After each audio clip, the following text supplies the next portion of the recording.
जय हिंद साथियों, आज के इस वीडियो में हम बात करेंगे विराम चिन्ह क्या होते हैं। हिंदी में विराम चिन्ह का बहुत महत्व है, क्योंकि कहीं पे पूर्ण विराम खड़ी कर देते हो, तो कहीं अल्प, तो कहीं कामा, तो कहीं अर्ध लगाते होंगे, नहीं लगाते हो, और कहीं कहीं क्या क्या लगाते हो आपके मन में विचार आ रहा होगा, तो आप परेशान ना हो। पहले एक बार मैं दिखा देता हूँ, उसके बाद आगे बताता हूँ, ठीक है। ये देखो, कहीं पे आप पूर्ण विराम लगा देते हो, तो कहीं प्रश्नवाचक, कहीं अर्ध, कहीं निर्देशक, विवरण, अल्प, विस्मय आदि। कहाँ लगाना है एक्चुअली मैं तुम्हें ये सिखाने वाला हूँ। लिखा तो है ये क्या क्या करने वाले हैं, ठीक है, कौन कौन से लगाने वाले हैं, कैसे कैसे होने वाले हैं। ये देखो यहाँ पर भी है। उद्धरण चिन्ह कैसा होता है, मतलब सिंगल इन्वर्टर, डबल इन्वर्टर, प्रतिशत वाला चिन्ह कैसे लगेगा, समानता सूचक, ये वो सब क्या है। अरे सब चिंता ना करो, सब के सब दिए हैं भैया, सब मैं बताऊंगा आपको एक एक करके डिटेल में, ठीक है। सबसे पहले हम विराम चिन्ह को समझेंगे। तो लिखा है तुम्हारे लिए, मैंने लिख रखा है ना, बड़े टेंशन में रहते हो कि अरे यार लिखा नहीं, मुझे समझ में नहीं आया, ठीक है। विराम का मतलब क्या होता है, रुकना। यहाँ पे जो आपका विराम लिखा हुआ है, क्या लिखा हुआ है, विराम। विराम का मतलब होता है रुकना, है ना, रुकना, ए ओके डैश डैश, है ना। तो रुकना, विराम का मतलब होता है रुकना। रुकना भी कह सकते हो, या इसे बेटा आप बोल सकते हो ठहराव, ठीक है। रुकना या फिर ठहराव इसे कह सकते हो। मतलब भाषा में प्रयोग किए जाने वाले लिखित चिन्हों को विराम कहते हैं। तो ये विराम होते क्या है, भाषा में लिखित चिन्ह जो होते हैं ना, वो आपके होते हैं भाषा में लिखित चिन्ह। आपके क्या होते हैं, लिखित चिन्ह जो होते हैं वो बेटा क्या होते हैं, वो आपके विराम होते हैं, ठीक है। विराम, विराम का मतलब ठहराव, ठहराव का मतलब आप रुकते हो। ये बात समझ में आ गई। अब कुछ मैं आपको नीचे दिखा भी देता हूं। तो ये तो रही इसकी परिभाषा के बाद, ठीक है। तो चलो आगे बढ़ जाते हैं, देख लो कौन कौन से हैं। तो यहाँ पर आपको बेटा देखने को मिलेगा, एक तो पूर्ण विराम मिलेगा। तो कहीं भी आप जो है डंडा खड़ा कर देते हो, तो बस वो आपका पूर्ण विराम हो गया। मतलब कहने का है कि आपका वाक्य पूरा हो, विस्मयादि वाला नहीं होना चाहिए, और ना प्रश्नवाचक वाला होना चाहिए। तो वहां पर केवल आप जो है पूर्ण विराम नहीं लगा सकते हो, क्योंकि उनके खुद के लगते हैं प्रश्नवाचक, और एक्सक्लेमेशन वाला विस्मयादि बोध लगता है। बाकी लगभग आपको हर जगह पूर्ण विराम तो मिलेगा। प्रश्नवाचक चिन्ह उसके बाद में आया हुआ ऐसा होता है। अर्ध विराम आपका इस तरीके से होता है, मतलब बिंदी और उसके नीचे कामा जैसा, ठीक है। निर्देशक चिन्ह आपके कैसे होते हैं, है ही नहीं, अरे है ही नहीं, कोई बात नहीं, ऐसे डंडी जैसा लगता है, बड़ा सा, है ना, निर्देशक चिन्ह होता है। विवरण चिन्ह आपका इस तरीके से होता है, जैसे कोई हेडिंग डाली और हेडिंग के बाद में ऐसे कर दिया, विवरण वाला होता है। अल्प विराम बेटा कैसा होता है, कामा जिसको बोलते हो वो होता है। विस्मयादि बोधक वाला डंडा खींच के बिंदी लगा दिया, ये सब आपका होता है, ठीक है। चलो आगे बढ़ जाते हैं। आगे आपका दिया गया है ये, तो ये तो दिया गया है, लेकिन पहले ये हो जाए। अब इसमें देखो आपका क्या दिया गया बेटा, इसमें दिया गया उद्धरण चिन्ह कैसे होता है, मतलब ऐसा तो नहीं होता, एक्चुअली होता ऐसे है ना, डबल इन्वर्टेड कामा ऐसे करके होता है ना, या फिर आपका सिंगल इन्वर्टेड कामा ऐसे करके होता है ना बेटा। तो वही आपका ये है उद्धरण चिन्ह।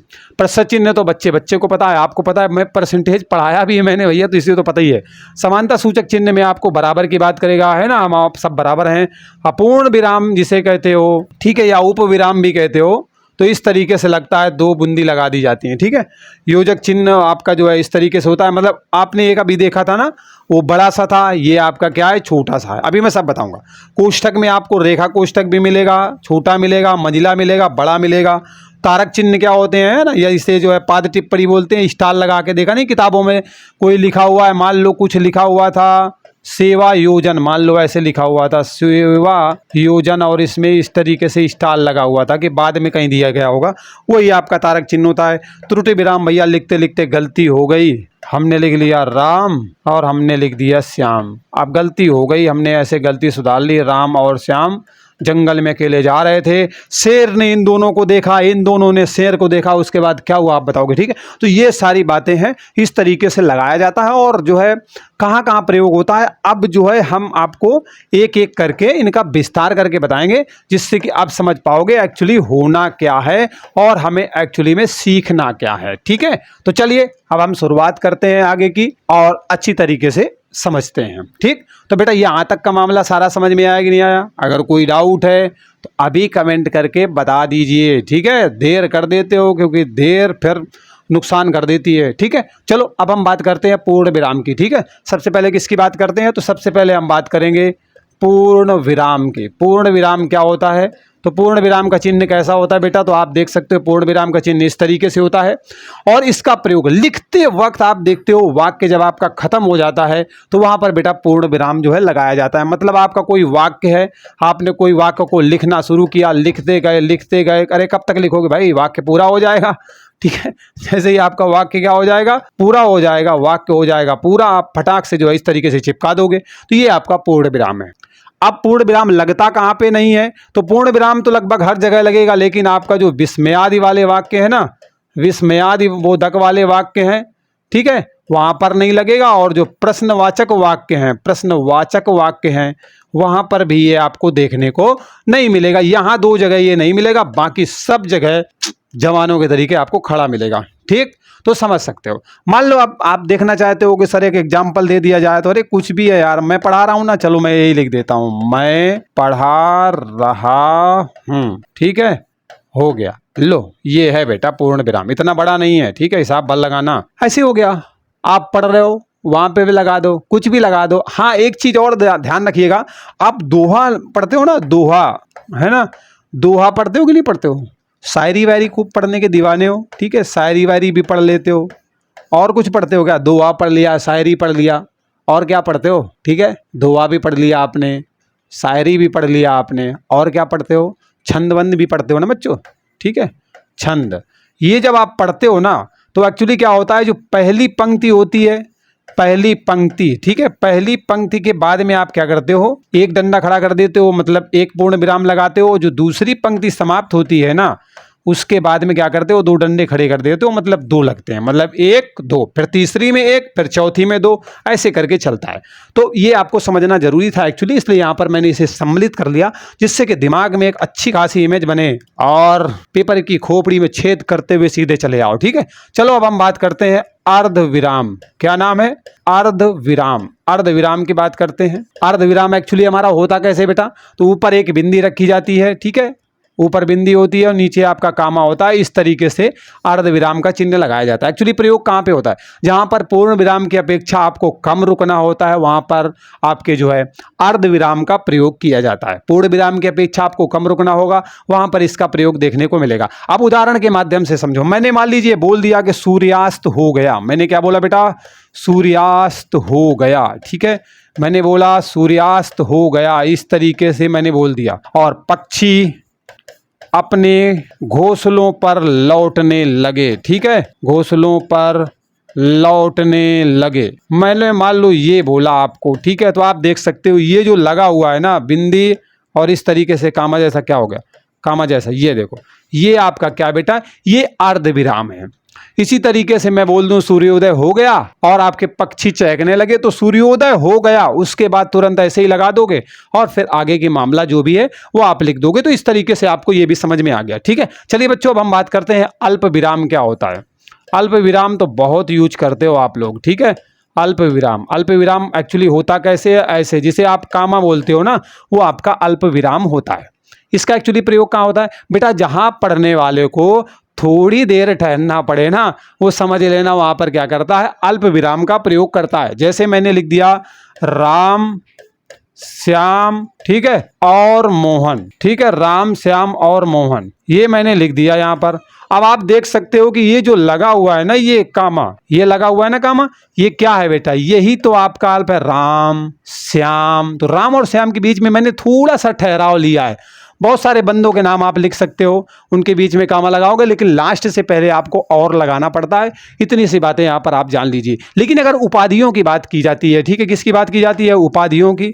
अगर उपाधियों की बात होती है ना, तो वहाँ पर भी जो है उनका अलगाव दर्शाने के लिए, अलगाव दर्शाने के लिए वहां पर भी हम प्रयोग करते हैं। मान लो मैंने बोला BA, आगे LLB, ऐसे करके मैंने बोला ना, तो ये देखो अलगाव दर्शाने के लिए भी हम इनका प्रयोग करते हैं। तो ये बात भी बेटा आपको समझ में आ गई कि किस तरीके से अल्प विराम का कहां कहां पे प्रयोग होता है। अब अगर हम बात करें उपविराम की, क्या नाम है बेटा? उपविराम। ठीक है, उपविराम। उपविराम आपका कैसा होता है? मैंने अभी आपको बताया था कि इस तरीके से 2 बिंदी ऊपर नीचे लगी होती हैं, ठीक है, अनुपात जैसी होती हैं। ठीक है, इसका प्रयोग एक्चुअली कब होता है? तो अपूर्ण विराम भी इसे कहा जाता है। इसे किस नाम से जाना जाता है? तो बेटा इसे अपूर्ण विराम भी कहा जाता है। ठीक है, इसे क्या बोला जाता है बेटा? तो अपूर्ण विराम के नाम से भी जो है उपविराम को जाना जाता है। जब किसी को अलग दर्शाना हो तो वहां पर इसका प्रयोग होता है। जैसे कि मैं बोलता हूं कि जैसे, मैंने मान लो उदाहरण ही बोल दिया, जैसे, इसके बाद ऐसे करके लगाते हो ना, उसके बाद जो भी आपको उदाहरण देना होता है वो आप दे देते हो। ठीक है, मान लीजिए कोई संवाद चल रहा है, मैंने बोला मदन मदन, फिर ऐसे ऐसे लगा दिया मदन, फिर मैंने ऐसे लगा दिया, फिर बोला भाई पढ़ ले वरना फेल हो जाएगा, बैंड बज जाएगी, समाज में तेरी थू थू हो जाएगी, सब कुछ हो जाएगी। तो ये आपका क्या होता है बेटा, ये आपका उपविराम होता है, जिसे आप अपूर्ण विराम के नाम से भी जानते हो। इतना इसके लिए सफिशियंट है। ओके, अब हम बात करेंगे प्रश्नवाचक चिन्ह की। ठीक है, अगला चिन्ह आप कौन कौन ले लीजिए, प्रश्नवाचक चिन्ह ले लीजिए। ठीक है, प्रश्नवाचक चिन्ह ले लीजिए।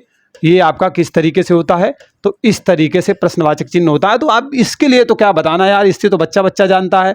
प्रश्न बताने का काम करेगा, मतलब जहां पर आपके सवाल में प्रश्न पूछा गया होगा तो समझ लेना प्रश्न मिले तो ऐसा चिन्ह आपको लगाना पड़ेगा बस। या प्रश्नवाचक शब्द कोई मिल जाए, कब, क्यों, कहाँ, कैसे, है ना, किसका, किसकी, क्यों, कहाँ है, ये सब मिल जाए, मतलब प्रश्नवाचक शब्द मिल जाएंगे आपके वाक्य में, प्रश्नवाचक शब्द मिलेंगे। और उसके बाद आपको जो पूरा वाक्य हो जाएगा पूरा, तो वहां पर आपको ये चिन्ह लगाना पड़ेगा। ठीक है, मतलब वह, मैं मान लो मैं बोल दूं तो मैं क्यों पढ़ा रहा हूं, मैं क्यों पढ़ा रहा हूं। ठीक है, प्रश्नवाचक शब्द आ गया, इसलिए क्वेश्चन मार्क लगेगा, क्यों, कब, क्यों, कैसे, कहां, ऐसे तो प्रश्न करता है। तो ये आसानी से समझ जाओगे, यहां पर कोई डाउट नहीं होने वाला। ठीक है, चलिए अब हम बात कर लेते हैं योजक चिन्ह की। योजक चिन्ह क्या होता है, योजक चिन्ह की बात यहां पर हम कर लेते हैं। ठीक है, योजक चिन्ह, योजक चिन्ह बेटा कैसा होता है, आपने अच्छा एक बात बताओ, द्वंद्व समास पढ़ा है कि नहीं, मैंने पढ़ाया। योजक चिन्ह आपको इस तरीके से लगा हुआ नजर आता है। ठीक है, मैंने बोला सीता, ओके ओके, हाँ सीता, हाँ सीता हो गया, इसके बाद राम हो गया, ऐसे मतलब सीता और राम, है ना, राम लक्ष्मण ऐसे लिखा मिलता है ना, बोले भला बुरा मिलता है कि नहीं मिलता है, इस तरीके से। ये जो बेटा है ना योजक होता है, जोड़ने का काम करता है। और इसको जब आप तोड़ते हो, मैंने उस वहां पर अच्छे से बताया है, और में टूटता है। ठीक है, मतलब और में, या फिर आपके या में टूटता है, या फिर आपके जो है अथवा में टूटता है, या फिर आपके एवं में टूटता है। कहने का मतलब वहाँ पर द्वंद्व में मैंने डिस्कशन डिटेल में किया है। ठीक है, तो ये योजक है आपका, जोड़ने का काम करता है, मतलब राम और लक्ष्मण, भला या बुरा, इस तरीके से। तो ये आपका जो है यहाँ पर होता है, इस तरीके का चिन्ह होता है। तो इसे आप आसानी से समझ गए, कोई डाउट नहीं है यहाँ तक। आप कभी कभी क्या होता है, तुलना दर्शाने के लिए भी होता है, जैसे तुम सा नहीं देखा। ठीक है, तुम सा नहीं देखा, मान लो मैंने ऐसे लिख दिया, तुलना करने के लिए, तुलना तो कर रहा है, तुम सा भैया कोई नहीं देखा। तो ये जो तुम और सा के बीच में है, ये भी आपका क्या है, ये भी आपका योजक चिन्ह है। समझ में आया। चलो अब हम कोष्ठक की यहाँ पर जल्दी से बात कर लेते हैं। तो बेटा अगर हम बात करेंगे कोष्ठक की, तो कोष्ठक आपके विशेष करके हिंदी में तो हम एक या दो ही यूज करते हैं, लेकिन अगर गणित की बात करोगे तो यहाँ पर एक इस तरीके का भी होता है, ये छोटा वाला होता है, ये आपको जो है मंझिला वाला मिलेगा, और ये आपका बड़ा वाला मिलेगा।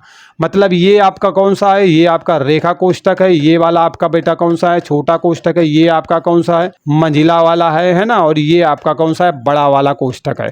तो 4 प्रकार के कोष्ठक यूज करते हैं मैथ में हम। ठीक है, लेकिन अगर हिंदी की बात करें तो इससे और इससे मोस्टली हमारा मतलब छोटा वाला और बड़े वाले से काम चल जाता है। ठीक है, तो ये ब्रैकेट होता है, एक्चुअली समझना जरूरी है। अब इसका यूज कब करते हैं, तो बेटा वाक्य के बीच में शब्द हो कोई, या फिर कोई पद दिया गया है, उसका क्या होता है, अर्थ स्पष्ट करने के लिए हम इसका प्रयोग करते हैं। जैसे कि मैं बोल दूं, मान लो दशहरा, दशहरे में क्या करते हो, दशहरा ऐसे लिखते हैं या फिर ऐसे लिखते हैं। ठीक है, कमेंट करके बताओगे, मैंने सुधारवाना आपको बताया है।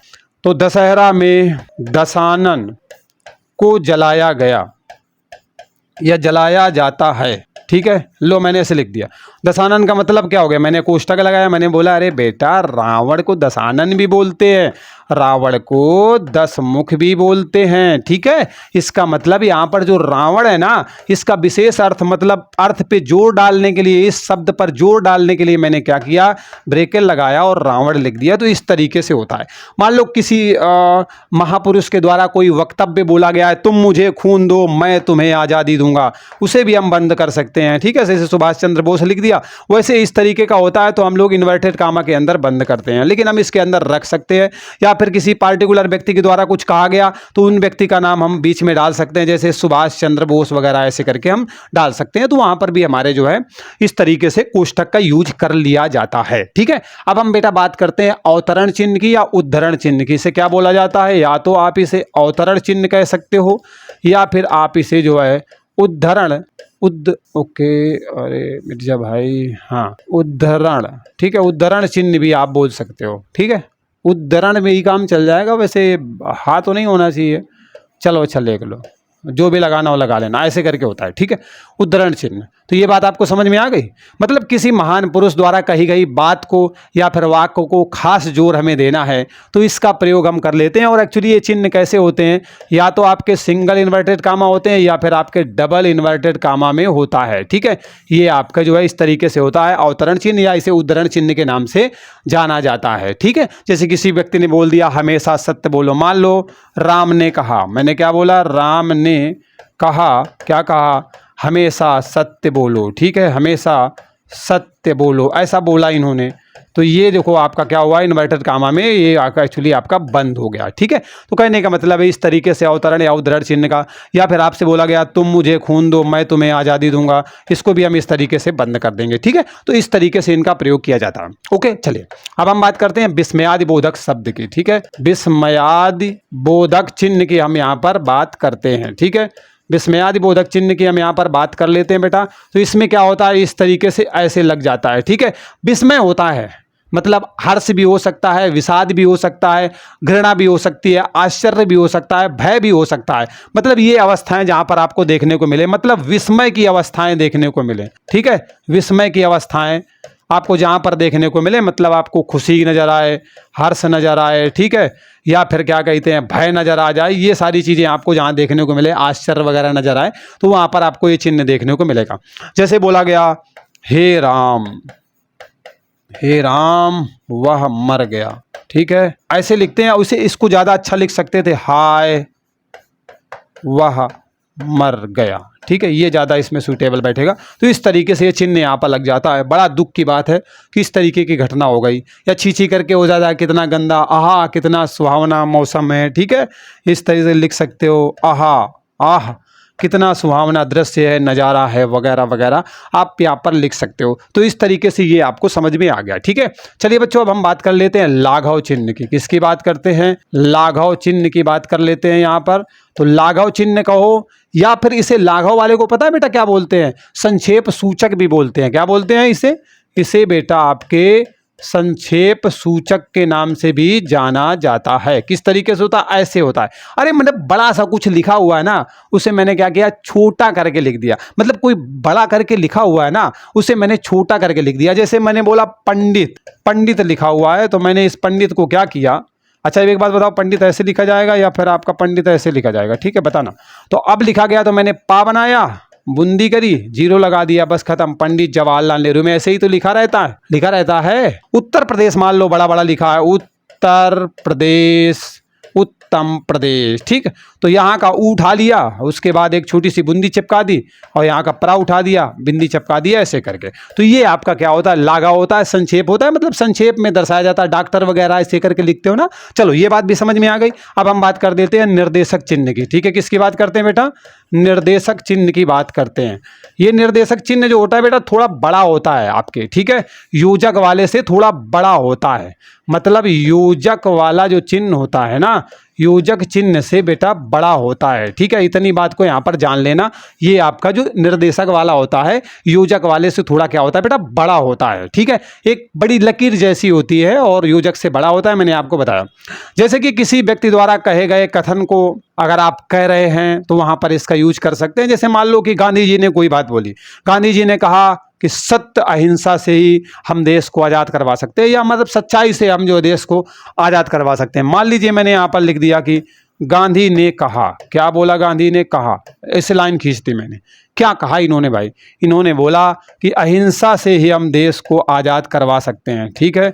अहिंसा से हम देश को आज़ाद करवा सकते हैं। ये जो लगा है ना, ये आपका निर्देशक चिन्ह है। इस तरीके से इसका यूज किया जाता है, ठीक है। चलो ये बात भी समझ में आ गई। अब हम बात कर लेते हैं बेटा विवरण चिन्ह की। किसकी बात करते हैं, विवरण चिन्ह की बात करते हैं। एक्चुअली ये किस तरीके का होता है, विवरण करने का काम करता है। तो आप जब कोई हेडिंग डालते हो तो दो बूंदी लगाते हो, बीच से ऐसे लाइन खींच देते हो। मतलब मैंने मान लो संधि लिखा, तो मैंने इस तरीके से क्या किया, लगा दिया ये चिन्ह।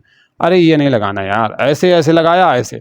अरे मैंने विराम चिन्ह लिखा था ना, तो मान लो मैंने विराम चिन्ह की क्या करी, हेडिंग डाल दिया, तो उसके बाद मैं 2 बूंदी लगाऊंगा, लाइन खींच दूंगा। ये इस तरीके से जो होता है वो बेटा आपका विवरण चिन्ह होता है। ठीक है, तो इस तरीके से बात आपको समझ में आ गई, कोई डाउट यहाँ तक नहीं होगा। अगर हम बात करें त्रुटि विराम की, ठीक है, अगला क्या है आपका त्रुटि विराम है। ठीक है, कौन सा है, त्रुटि विराम। त्रुटि विराम भी इसे बोला जाता है और इसके नाम है जैसे कि विस्मरण चिन्ह भी बोला जाता है। क्या बोला जाता है, विस्मरण, विस्मरण चिन्ह भी बोला जाता है। और सबसे बड़ी बात है, इसे हंस पाद भी बोला जाता है। ठीक है, इस तरीके से लगता है। मतलब क्या होता है कि आपसे त्रुटि हो गई, आपने क्या लिखा, राम, और आपने सीता लिख दी ऐसे करके, आपसे त्रुटि हो गई, आपने यहाँ कहा अरे गलती हो गई भाई, यहाँ पर और लगा दो, इस तरीके से। ठीक है, जैसे आप कोई कथन लिख रहे हो कि वह बाजार है, अब भूल गए यार क्या, अरे ये तो जाता है भाई, तो जाता आपने लगा के ऐसे लिख दिया। तो ये जो चिन्ह है ना बेटा, ये आपका हंसपाद भी होता है, त्रुटि विराम भी होता है, विस्मरण चिन्ह भी होता है। इस तरीके से लगाया जाता है, जो आपने गलती की है वहाँ पर इस तरीके का चिन्ह लगा करके आप ऊपर जो कुछ भी लिखना होता है वो लिख देते हो, तो मामला क्लियर हो जाता है। तो इस तरीके से क्या हुआ ना बच्चों, मैंने जो आपके विराम चिन्ह हैं जो मोस्ट इंपॉर्टेंट रहते हैं आपकी परीक्षा की दृष्टि से, वो मैंने इस वीडियो के माध्यम से समझा दिया है। अब बारी आपकी है, आप प्यारा सा कमेंट करेंगे। ठीक है, आप अपनी राय भी देंगे और क्या बात अच्छी लगी वो भी हमें बताएंगे। और चैनल से जुड़ना चाहते हैं तो सब्सक्राइब करेंगे, बेल आइकन प्रेस कर लेना, जिससे कि आगे आने वाले वीडियो को नोटिफिकेशन आप तक पहुंचते रहे। मिलते हैं अगले वीडियो में एक नए अपडेट के साथ। बाय बाय, टेक केयर, जय हिंद।